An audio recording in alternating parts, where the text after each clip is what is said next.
Yes, right. Thank you, Ellie. Nice to see you all here this morning. Good morning, everyone. Good morning, Phil. I can see you here this morning. Michael Gross, I can see you. Family Baumfreund, I can see lots of lovely family March. David Fischel, regular from Netanya, Elian, etc. Everybody here on the screen. It's wonderful to get together for a weekly meeting. Forgive me, I'm just having my second coffee of the morning just to get my energy running again. We had our second vaccine on Sunday. Baruch Hashem, second vaccine on Sunday. I'm feeling a little bit funny from it, but otherwise generally not too bad. If I start talking in Greek or in Spanish or something like that, you will know that this is a side effect of the vaccine, but thank God there haven't been any particularly nasty side effects, Baruch Hashem. Please God, after a significant amount of people have had the vaccine, that will be a game changer, please God. There'll be a tipping point at some point where so many people have had it that will, please God, affect, mark the beginning of the route back to what we used to call normal life, if we can still remember what that looked like and what that felt like. You remember, ladies and gentlemen, remember flying around the world? You remember hotels? You remember grandchildren? Remember all those things that we used to have? Please God, we'll get back to them. Hadron Aloch, we'll get back to that. Bekorov Mamash, very soon. Amen. Thank you. Yes, definitely something to say on Maine too. I wanted this morning to do something a little bit different on account of Tu B'Shvat tomorrow night. That we have this Thursday is Tu B'Shvat, and it's one of those mini Chagim on the Jewish calendar about which not much is known, and which has a very particular, I think, a significance for us today, especially when I say us, I mean us people who have come to live in Eretz Yisrael and a life in Israel today. I think it has a particular significance, which I'd like to share with you and look at some of the texts. Let me just give you a very brief background about Tu B'Shvat. Has a lot of very interesting aspects to it. First and foremost, importantly, Tu B'Shvat is that it's my birthday. That's the most important part about Tu B'Shvat, and that is something to celebrate. And in fact, my name Alan was meant to be Ilan. My parents wanted to call me Ilan because of Tu B'Shvat, Chag HaIlanot. But Ilan, when I was born hundreds of years ago, that was not a very well-known name, Ilan. Alan was the closest they could get in terms of an English name. So in fact, my name Alan is a Hebrew name. It's not an English name. When Israelis ask me my name, I sometimes say Ilan, if I say to them Alan, it ends up being something like Ellen or something like that, which is a bit of a girl's name, which I don't particularly fancy. Anyhow, so that's the first thing to know about Tu B'Shvat. I won't say how old I am, but Baruch Hashem, still well and full of energy. Okay, but let's have a look at some of the interesting features of Tu B'Shvat. Let me just say briefly a little bit of background for Tu B'Shvat. Tu B'Shvat itself is not mentioned in the Chumash or in the Tanakh, but it's first found in the Mishnah. The first Mishnah in Maseches Rosh Hashanah, speaks about the Rosh Hashanah that we're all familiar with, a day of judgment, a day of Tkiyas Shofar, the Rosh Hashanah that we know about. And then he goes through the idea that there are other Rosh Hashanahs during the course of the year. But the word Rosh Hashanah is a very loosely used term, which means the beginning of different years. And then it says there are four halachic beginnings of the year, and one of them is Tu B'Shvat, which is Rosh Hashanah Le'ilanot, a Rosh Hashanah for trees. In what sense do we need a Rosh Hashanah for trees? So just to give you a bit of an analogy from the English world that we are familiar with, like we also have in England And in the secular world, we have different years, right? There is the calendar year. And then, for example, David Fischel will tell you, and other accountants will tell you, there is the tax year, right? The tax year has got its own start, not the same as the calendar year. And then the people who are lecturers in university will tell you the academic year has its own Rosh Hashanah, right? So the academic year, the tax year, there are different years, there are different beginnings to the year during the course of the 12 months of the year. So that's originally what Tu B'Shvat was. It was, in a sense, the beginning of the tax year vis-a-vis the taxation, which is Trumas and Maisros and Maisa Oni and Maisa Sheni. And from when do we start counting the harvest of the fruit from the orchards in terms of our duty to separate out different types of Trumas and Maisros and different types of gifts, right? There are gifts to the Maisa Oni. There is Maisa Sheni, which is taken and eaten in Yerushalayim. It's a whole complex system of the various different tithings that were done. But in order to make your annual tithing calculations, you needed to have a beginning of the year. And Tu B'Shvat was chosen, says the Gemara, because it was the beginning of the Chanota.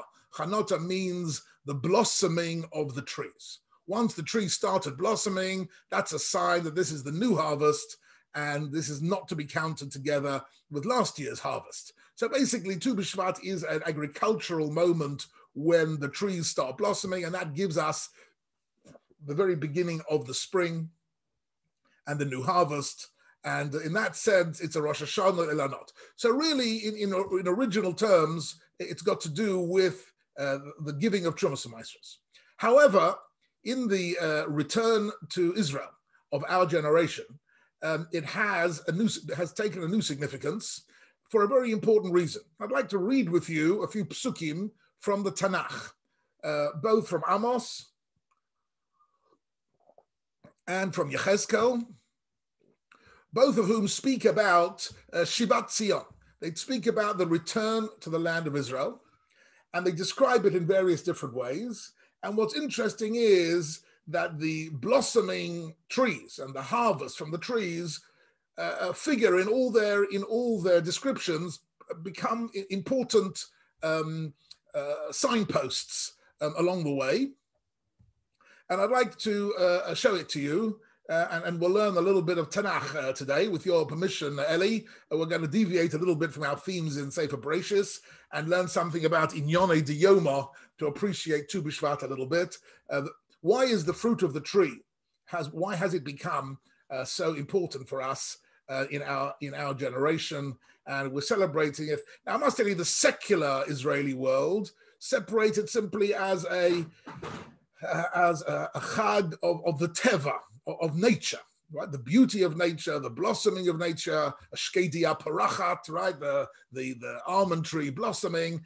Now, it's true that we also recognize the beauty of nature, but for us, the beauty of nature is not something which is an end in itself or a value in and of itself.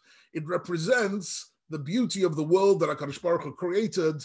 It represents a beauty of the gift that HaKadosh Baruch Hu gave us, and particularly of the fruit trees in the land of Israel. These have a spiritual significance for us over and above nature with a capital N, right? Nature with a capital N has always been a secular object of worship, and indeed in ancient times, most of paganism, most of Avodah Zorah revolved around worshipping the forces of nature.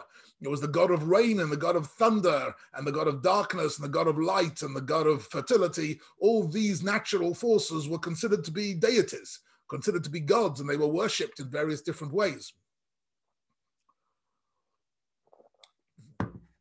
So I don't like to call Tu B'Shvat a celebration of nature per se, because that can be given to a wrong understanding, but it does have some deeper significance for us today. Let's have a look. Let's start off by having a look at a few psukim, and we'll see where we can go from there. Okay, so that didn't work. 1 second. Forgive me for 1 second. I need to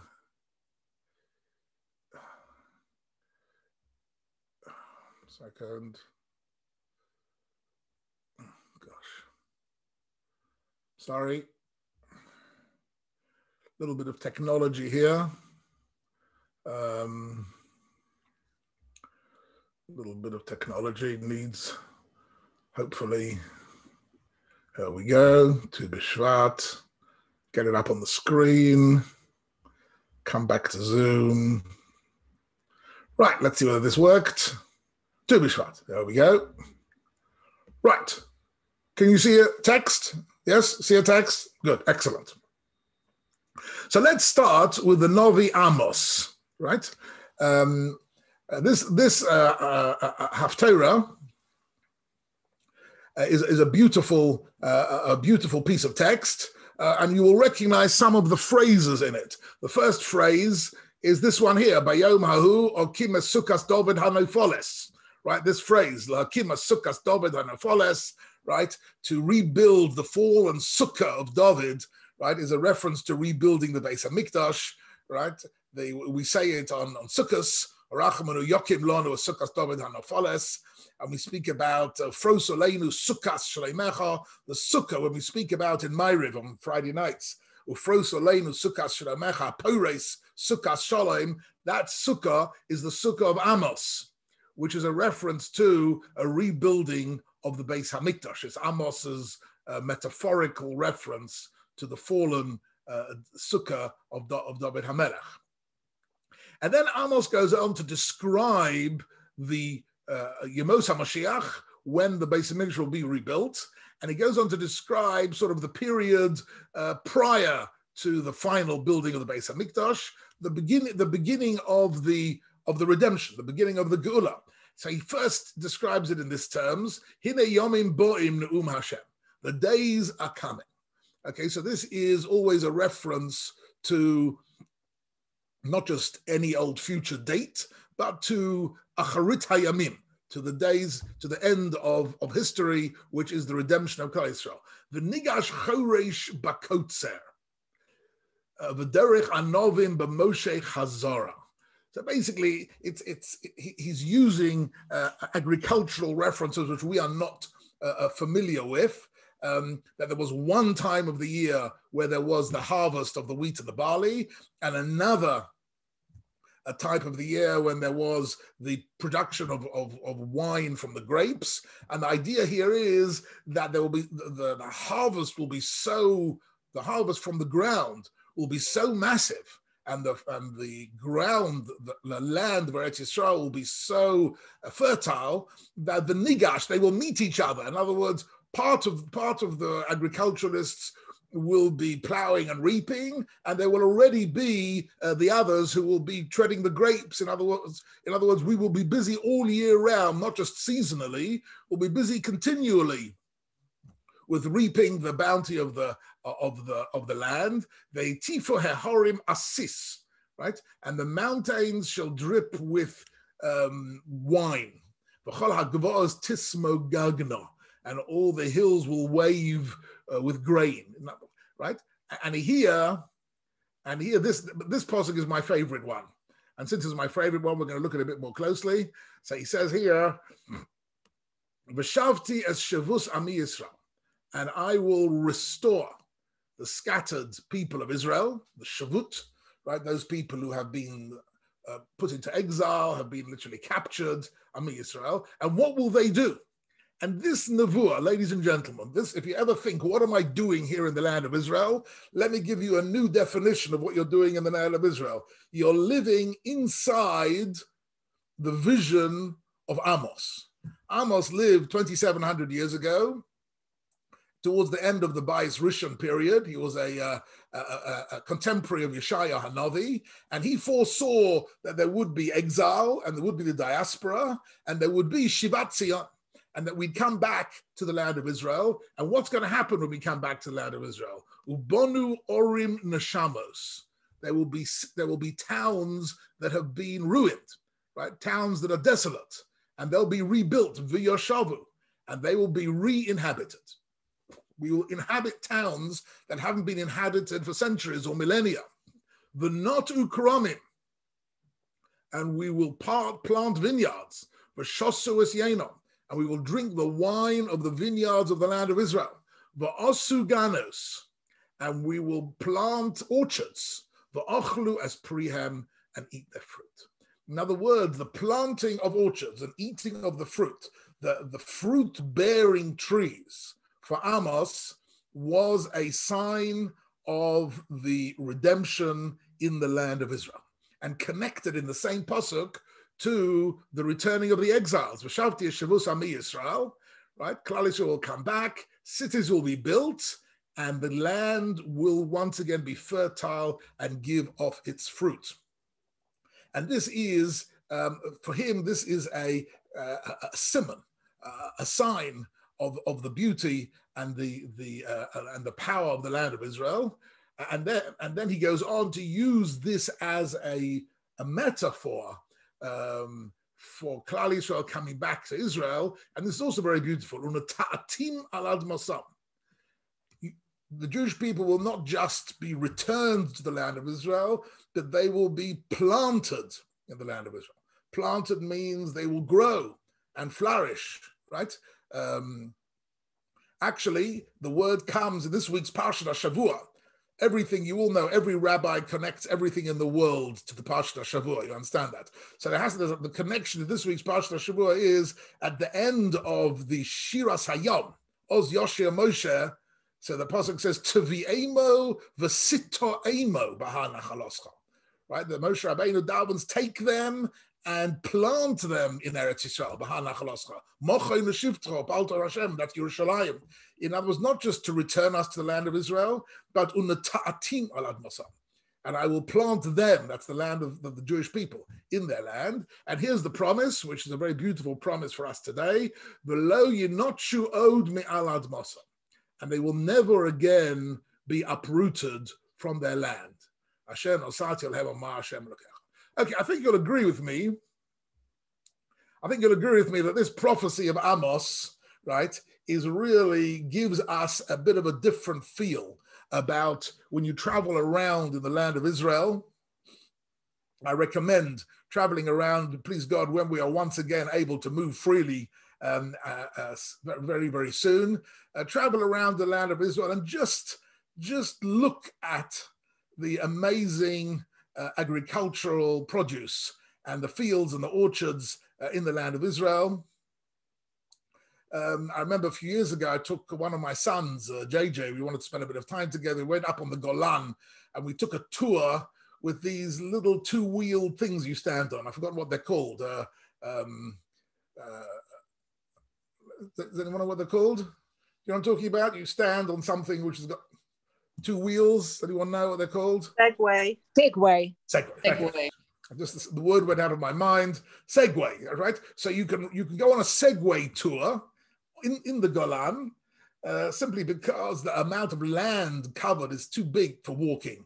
And you see miles and miles and miles of vineyards and orchards and plantations and every single mangoes and all sorts of different types of fruit. And it's on the Golan, which was completely and utterly, totally desolate, completely and utterly desolate, going back not a long time ago. And it's just completely heartwarming to see that. Amos tells you this is not just heartwarming. It's not just a nice thing to see. It's actually, so look, I want to show you a word that the Gemara uses. The Gemara uses an interesting word.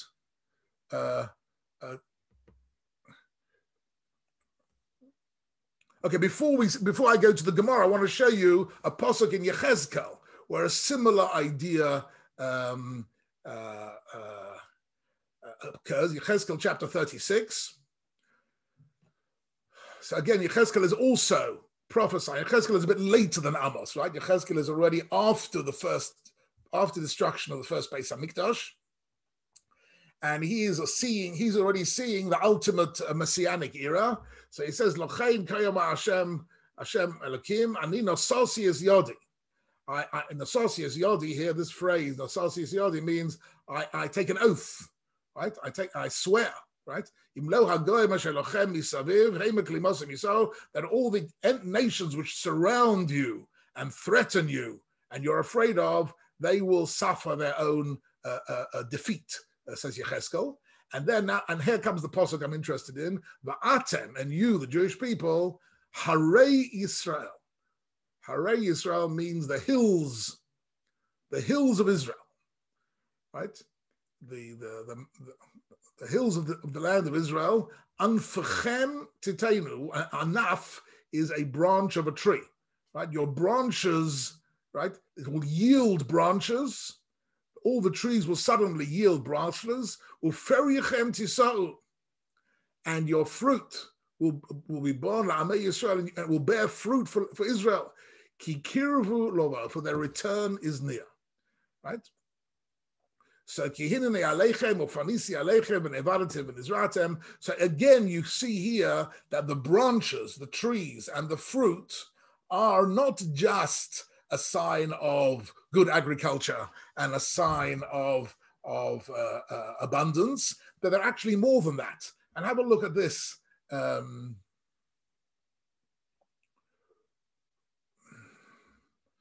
These psukim are just fabulous. It's worth reading these psukim in Yechezkel. When do we get a chance to read these psukim?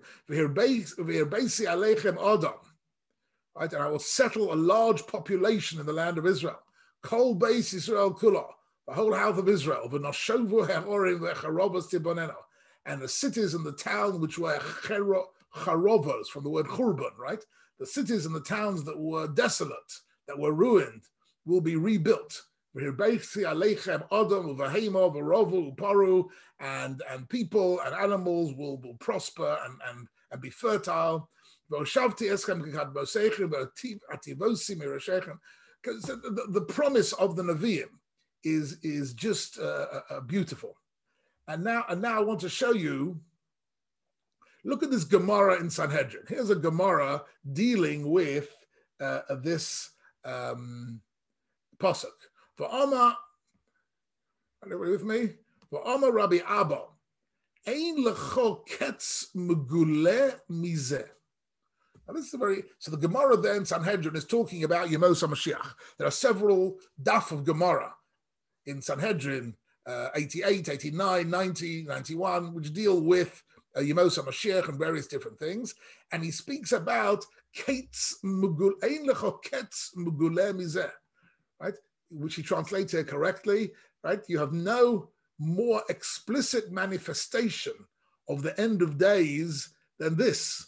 In other words, this, and what is this? And this is our pasuk in Yechezkel, which says, Harei Yisrael, the hills of Israel, Anfechem titenu, Firachem tisol Am Yisrael, that the mountains will give your branches and yield your fruit to the people of Israel, for they will soon be coming. So when the produce will grow in abundance in Eretz Yisrael, it's an indication of Yemos HaMashiach. In other words, it is in fact. So here we have. So the Gemara says that these psukim in Amos and Yechezkel, which speak about suddenly the land producing an abundance of fruit trees, that is considered by Chazal to be, as I said, not just a beautiful feature of the land, but it's seen to be a siman geula. It's one of the signs that the land of Israel itself. So here's an interesting thing. To understand this a bit more deeply, you have to understand what's going on here. That the land of Israel itself is understood by Chazal to have a particular spiritual essence to it. In other words, it's not just a piece of rock, it's not just a piece of earth, but actually Eretz Yisrael itself was endowed with a certain spiritual qualities, and it's a quality which responds to the presence of the Jewish people. Now, the Jewish people in Eretz Yisrael actually, and Rav Kook has written, of course, a lot about this, that the land of Israel and the people of Israel actually have a symbiosis with each other, and that the presence of the Jewish people in the land of Israel actually triggers off in the land a certain willingness, so to speak, to produce its fruit. And this is something very, very, very fascinating.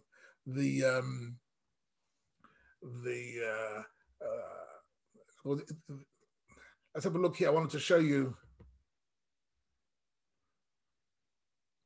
He says here.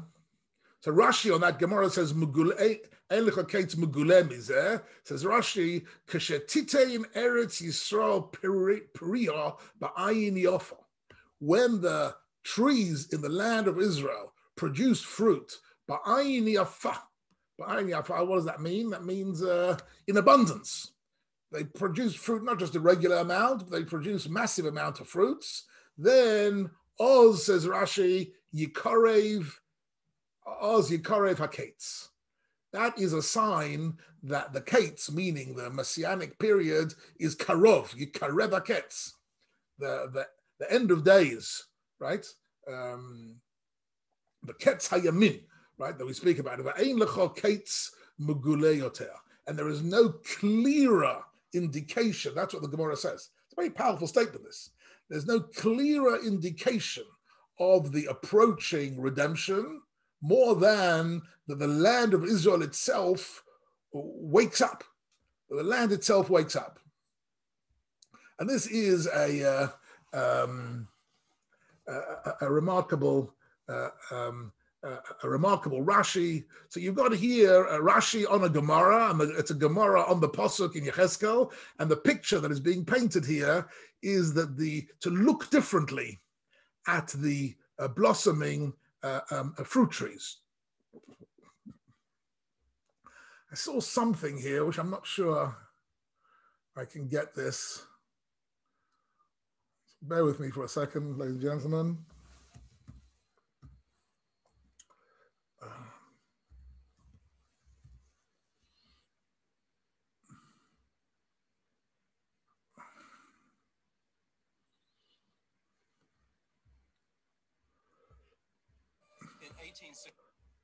Can you see this this video? Yes, can you see it? Okay. 67. Mark Twain toured the land of Israel. Mark Twain. Back then as Palestine. Here's how he described it: a desolate country whose soil is rich enough, but is given over wholly to weeds. A silent, mournful expanse. There was hardly a tree or a shrub anywhere. This is Mark Twain. Palestine sits in sackcloth and ashes, desolate and unlovely. Today, Mark Twain wouldn't even recognize this land. Out of rocky soil, out of swamps, and its belonging. Israel was born on the kibbutz. These kibbutzim. I'm sorry, I'm just fast forwarding a little bit. Wasn't exactly flowing with milk and honey. 2,000 years ago, the area was mismanaged. So we want to preserve and rehabilitate this holy land. The early Jewish settlers faced a number of obstacles, from bad soil to Bedouin raiders. But they faced an even bigger enemy that threatened to destroy the Jewish state before it began. Okay, I'm not going in. The local Arabs had decided it was uninhabitable.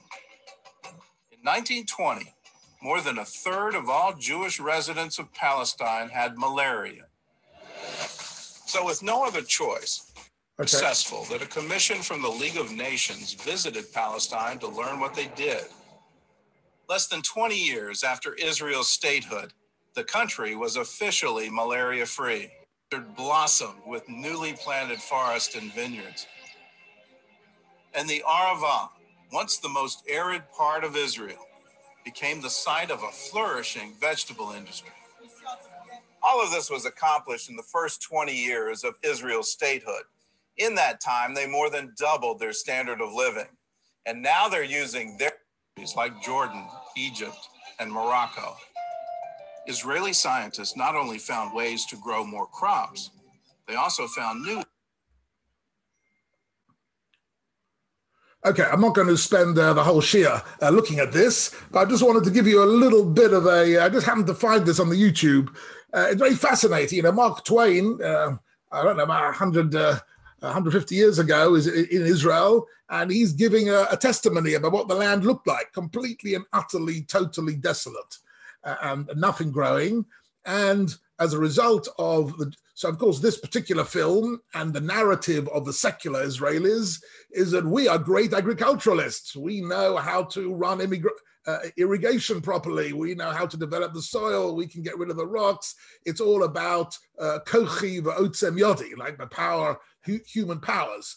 Now, not wanting to belittle all the energy that went into building Israel, but actual fact, the point of view, the Jewish point of view, the point of view of the Tanakh, of the Nevi'im, of Klal Yisrael is that actually this is a gift from HaKadosh Baruch Hu, that the land itself will respond to the presence of Klal Yisrael. So there's also, of course, technology going on here, and irrigation and agricultural management, which I'm sure is wonderful. And that's not a contradiction. These two are not contradictory at all. On the contrary, they're complementary to each other. At the same time, HaKadosh Baruch Hu is giving us that ability to connect to Eretz Yisrael in order to bring out all the massive produce and productivity and particularly the trees of the fruit. Let me show you a little bit more. Let's see if we can get rid of this second. Sorry.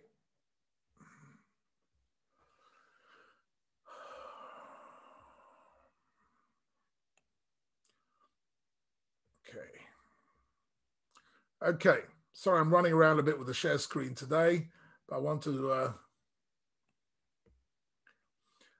I want to show you something also interesting from the Gemara in Maseches Megillah, Daf Yud Zayin. So the Gemara there is talking about the daily Shemona Esra that we have, not the Shabbos and Yom Tov Shemona Esra, but the Shemona Esra that we say daily.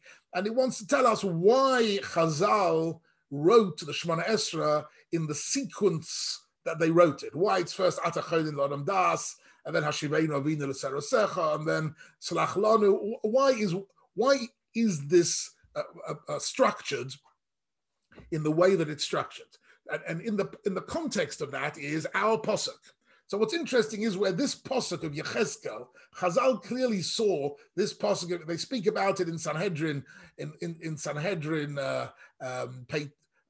Peiches, which dealing with Tzariches, dealing with Yemos HaMashiach, and here in Megillah Yud Zayin, in connection with the Shemona Esra. Look at this. Umar Ra'u means, what did Chazal see? In other words, what did they understand? Loma Kibbutz Golios. Why do we say the pasuk of Tekah b'shofar Godol l'cheiruseinu? Baruch atah Hashem makabetz nidchei amo Yisrael, which is the pasuk regarding the ingathering of the exiles, which we've been davening for 2,000 years, and we've already been able to see the beginnings of it in our generation. Not only have we seen it, but ladies and gentlemen, you and I are part of it, right? Everybody on this shir group is part of Kibbutz Golios. What they want to know is, why did Kibbutz Golios come la'acha birkas hashanim? Why was it written in the Shemona Esra after Borech Aleinu, it's Hashanah Hazos, it's Kolminei Tivos Latova, the same Baruch Al Pnei Ha'adama? Don't forget, Birkas Hashanim is initially, it's a bracha to Parnasa in general. But if you look at the words, right, it's talking about the land of Israel, right? Right? It's talking about the productivity of the land of Israel. It says, why does Kibbutz Golios, why does Tekah b'shofar, why is that written after Borech Aleinu? Says the Gemara, here's the answer. Because we have a pasuk, Yechezkel Lamed Vav, and we in this year, we are by now experts in the pasuk, Yechezkel Lamed Vav, Atem Harei Yisrael. And you, Yechezkel is addressing the mountains, the hills of Israel. Anfachem Titenu, you will grow new branches. Or Prichem Tisol L'Amei Yisrael, and you will make an enormous amount of fruit for my people Israel. Ki karuvu lovoi, because they're nearly here. The kibbutz is right, and that's the pasuk. So the Gemara here is saying that our pasuk is the mafteach, is the key to understanding why Borech Aleinu is followed by Tekah b'shofar Godol l'cheiruseinu. Because there's an element in the Borech Aleinu which is particularly the blossoming of the fruit and the production, the produce of the land, which is a simon for kibbutz goliath. That kibbutz goliath and the newly blossoming country are really one and the same story. They're part of the same story. One can't happen without the other, right? And then he goes on to say, "V'kiven sheniskab to golios nasa din b'rashayim." Etc., etc. Okay, so that is the once there is kibbutz goliath, we can say and there can be leadership, and there can be the Rishonim can be gotten rid of, right? So this was the Gemara. This is the English translation. The Gemara asks, why did they see fit that one says the ingathering of the exiles after the blessing for years? Because of our pasuk. The ingathering of the exiles will follow after Eretz Yisrael is blessed with bountiful produce. So this Gemara is, if you like, underlying this point that not only in our description of Yemosa Mashiach did Chazal use this pasuk in a special way, but also in explaining the nature of our daily tefillah. This pasuk is a key to understanding part of the sequence of the brachos. But what is lying behind this idea of the fruit of the trees giving their fruit? What is lying behind it? So here there's a very interesting chazal in Bechukosai, right? In Vayikra, in Bechukosai, right? There is in Vayikra 26. So we all know what Vayikra 26 is. Vayikra 26, Bechukosai is the Tochacha, is one of the most chilling and frightening prophecies of doom and starvation and massacre and exile in the whole Chumash.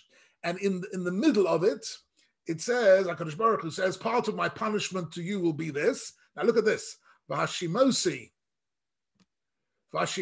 ani es haaretz, I will make the land desolate. So HaKadosh Baruch Hu says, I will throw you out of the land. You'll go into exile, and the land will be desolate. And look at this, and then the pasuk ends, "V'shamamu oleho oiveichem hayoshvim." Right, and the land and your enemies who will take over the land, v'shamamu oleho, they themselves will be amazed by its desolation. In other words, they will be. He translates it appalled by. It's a very English translation. To be appalled by. I'm not quite sure appalled is quite the right word by this. V'shamamu oleho oiveichem. And your enemies will be stunned, right, by the desolation of the land. The land will just be all rocks and hard places, right? And look what Rashi says, and I'll show you in a minute. Rabbeinu Bachaya takes it a bit further, right? Says Rashi, "Zu mido tova liYisrael." Here, in the middle of the most disastrous and doom-laden prophecies of Bechukosai, there is a little bit of light, which Rashi picks up immediately in the name of the Sifra. It wasn't Rashi's quoting the Sifra. Zu midol tov Yisrael. This is good news. In other words, in the midst of all the bad news, there is also a little bit of good news. What is the good news? Shelo yimtzu ha'oivim nachas ruach ba'artzon. That your enemies will never be able to develop this land. The land will remain desolate until you return. It's a very interesting idea. That the Torah, the Pasuk here is saying, so the Torah is giving us this amazing prophecy. It's saying, look, I'm going to destroy the land, I'm going to exile the nation, but the land will wait for you. It won't respond to the touch of the farmers of other nations. Will try and cultivate this land. They'll try and make it blossom, and they won't succeed. This is what was said 2,000 years ago. This was part of the Chumash, right? 3,500 years ago is telling you that the punishment for Klal Yisrael will be Golus, and indeed Eretz Yisrael will go into desolation. But the good news is there won't be other nations who will succeed to make it blossom. And this is an amazing thing.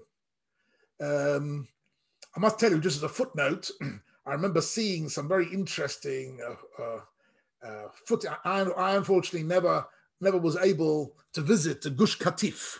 I didn't get there in time, Gush Katif, before they gave it back, right? That part of Gaza, which was settled by Jewish yeshuvim. And there were some beautiful Jewish yeshuvim on Gush Katif, and they took a strip of land that was completely and utterly desolate. There was nothing there at all. And they came to Gush Katif, and they built a complete agricultural business there that was exporting worldwide. It was producing the whole of Israel for fruit and vegetables in Gush Katif. It's the most amazing thing, and for years and years, I'm sure you're familiar with that, right? You go to a supermarket or a restaurant, and you ask for vegetables from Gush Katif. That was it became a trade name, right? And if you see films of it, it's just amazing what they managed to do there.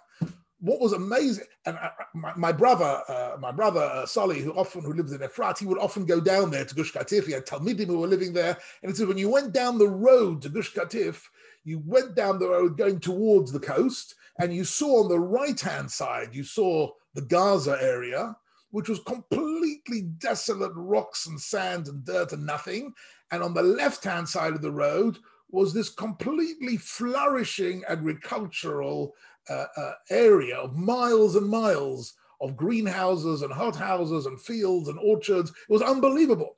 It was like you were seeing two different, and of course it was all the same land. And before the Yeshuvim came there, it was all like that. And what was amazing is that when they were after what was politely called a disengagement, wasn't really a disengagement, when the Jewish people were booted out, when the government stupidly decided to throw out the Yeshuvim from Gaza and inadvertently created a Hamas state there, within a couple of months, I saw pictures of the Gush Katif area, desolate again. There was nothing growing there. There was nothing happening there. It was once again completely arid land. And I thought that's an extraordinary thing. How does that happen, right? You would have thought if the Arabs captured the land, they would take over. They saw what you could do with this land. They made a whole international business out of it, but they didn't. It was completely arid as it was before the Yeshuvim were built there. And I think this is actually what we are seeing. And you think it's extraordinary, but actually, if you read the Psukim in Amos and Yechezkel, and you look at the Gemaras, and you look at Rashi, and you look at Chazal, you will see there's something going on here, which is not just about good agriculturalists versus not such good agriculturalists, or good irrigation versus not good irrigation. There's something going on here which has a spiritual force behind it, and that is that the land responds to the touch of Klal Yisrael, of the Jewish agriculturalists, and it wants to. We could even say, as if ki'ilu, the land wants to produce fruit for the Jewish nation and doesn't want to produce it for anybody else, and that's what Rashi is saying. This is Rashi in Bechukos. Have a look at it. Rashi says, "Midol tov Yisrael." This is good news. This is good news for Israel. That your enemies will not be able to derive pleasure from the land. And without the Jewish people there, it'll remain desolate. And Rabbeinu Bachai takes it even a little bit further. So he says, the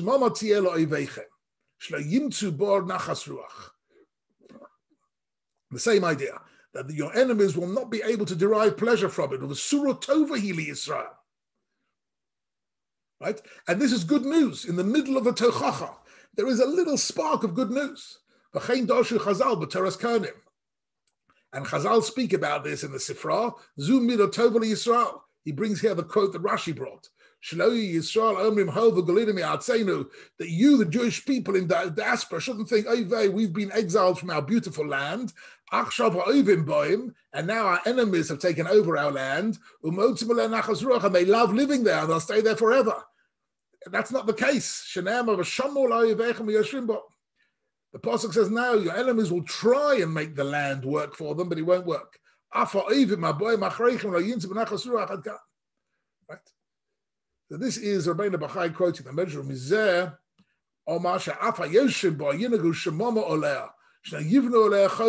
they won't even manage to build buildings there properly. Look what he says, Rabbeinu Bachai, writing about 800 years ago. And all the nations of the world, one after another, are going to try to rebuild the land properly, that it should be a flourishing nation. But they don't have the strength to do so. He means the spiritual strength. The Yesh possess Simon Godel Yisrael.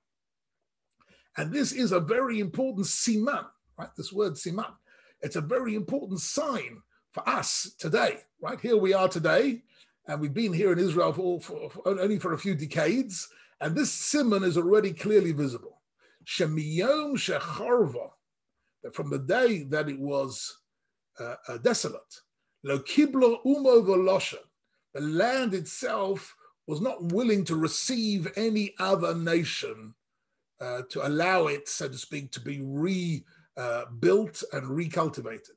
V'lo tekabel, right? And it won't accept anybody else. And look at the beautiful poetic language of Rabbeinu Bachai. Ad sheyashuvu efrocheha letocha. Until, what are the efrochim? The efrochim are the small birds. What is that?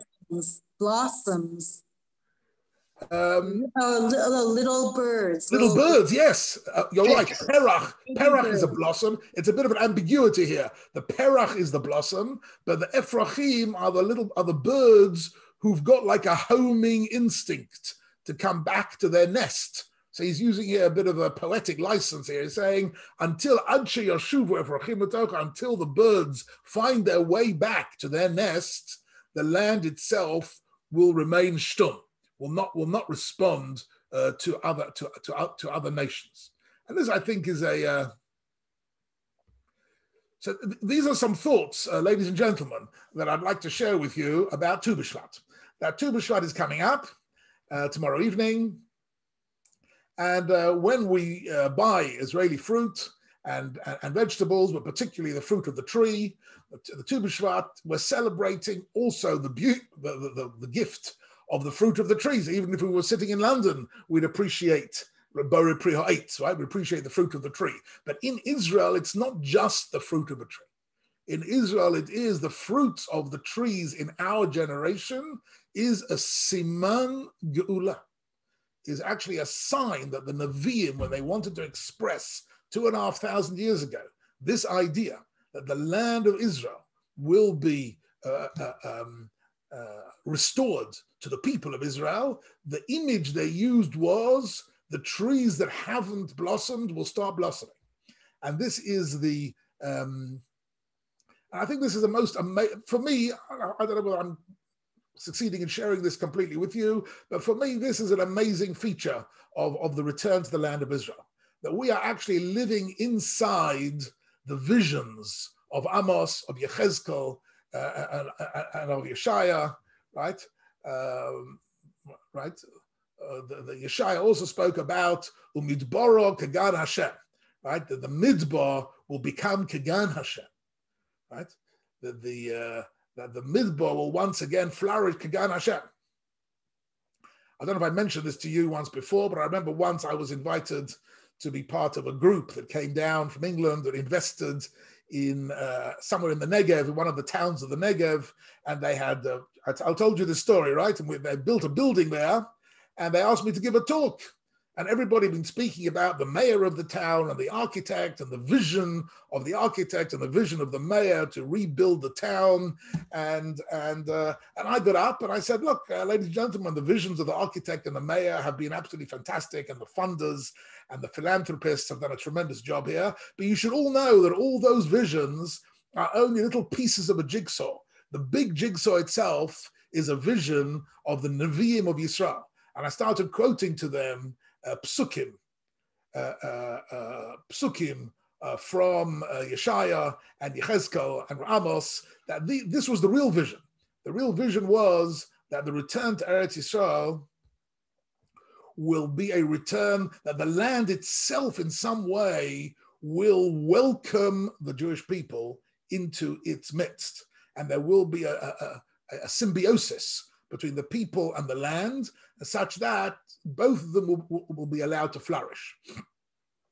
The other side of this equation is not my subject for today, but that is mentioned in Parshas Kedoshim, which is that actually HaKadosh Baruch Hu warns the Jewish people that we will only be able to live within the land of Israel if we maintain certain spiritual levels of mitzvahs, and particularly of morality, and particularly of integrity and truthfulness and sexual morality. All these things are crucial for remaining in the land of Israel, because the Pasuk says in the end of Kedoshim that if you fall below a certain threshold of morality and spiritual life, of mitzvahs, that the phrase the Pasuk uses is "V'ataki ha'oretz eschem," that the land itself will, lahaki is Hebrew, modern Hebrew as well, which means to vomit, right? The land will vomit you out.